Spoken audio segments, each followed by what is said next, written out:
How do you create the most livable neighbourhood in London? That is a very good question, and it's what we're attempting to try and do. So essentially, we're looking at people, we're looking at age groups, we're looking at communities, we're looking at and what they are currently doing and what they're not currently doing. And I think the more interesting one is what they're not currently doing, where you have spaces, public spaces, which are not being well used. We're sort of asking the questions, why are they not being well used? And we're asking the people what they'd like to see. So in the case of Green Spine, there's lots of unused space, and we're actually trying to make them feel less territorial and actually blur the edges between what is public space and streets to actually make it they're more usable and something that people are actually going to really engage with better.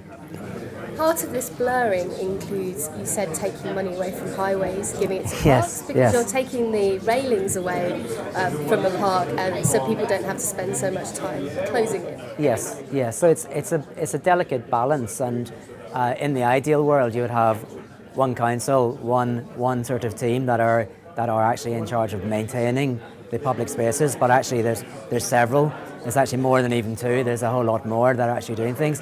So part of our job has been to actually talk to all of those, and actually each one of those have got their budgets, and actually try to, with the council, with the regeneration team, to actually reorganise that. So therefore, whatever we put in, whatever design, can actually be maintained, and everyone knows what they're doing, what they're not doing, to actually make sure it's successful. You designed some beautiful streets. You've said you started with the green instead of the grey, and then thinking about what you must take out rather than what you can put in. But some of the people on those streets weren't so sure. You had to have a long conversation. Yes, because I think a lot of people are slightly worried about change. Well, they're very worried about change. People, unfortunately, don't like change, and they get used to what they've got. So where we're retrofitting landscapes onto existing spaces, it's more complicated than if it's new.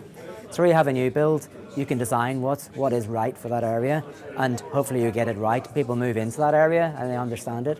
Where you've got an existing street, everyone has parked their car outside their front door, they've walked in a certain way, they've done certain things all their life, and we're suddenly saying we're going to change that. So yes, we've been quite sort of drastic and dramatic in terms of how we're approaching this by saying, well, let's say you assume the whole lot's green and cut paths through it, rather than the opposite, where normally you're trying to take a street and decide where a tree goes. We're doing the opposite. We're actually saying the whole thing is green, and actually we're going to insert those paths and those necessary functions back in. And it's been a long conversation sort of trying to demonstrate and actually visualise with people what that will actually look like and what it'll actually mean for them.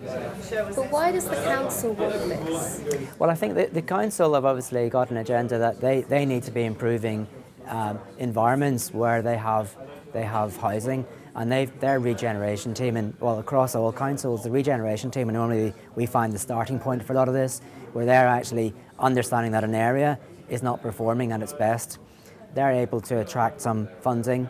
Normally it's a small amount of funding to get some ideas done, and then they put that in to actually get a larger amount of funding, because in the end of the day, the improvement in the value, which isn't very tangible in money, but in terms of people, in terms of well-being, they can actually see, which has been demonstrated through other projects, that you improve an area, you get a better turnout, and you get a better use of the space, and hopefully people are healthier.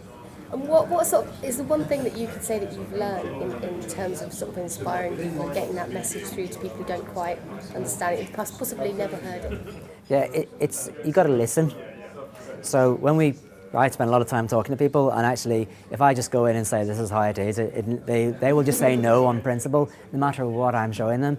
It's actually all about listening to what they're saying, agree, and then trying to actually demonstrate how some of those things could actually be even better. So you're actually trying to better what they're actually thinking about their own environment as it is, because a lot of people, again, that thing about change, they don't like change. So we have to go in and actually demonstrate visually, hands-on, drawing lines on drawings, drawing things in 3D, and actually even going out on the street and actually showing them what might be, showing them that you can't see past because you've got a wall in the way or something's not right, for them to actually start to understand what the benefits would actually be.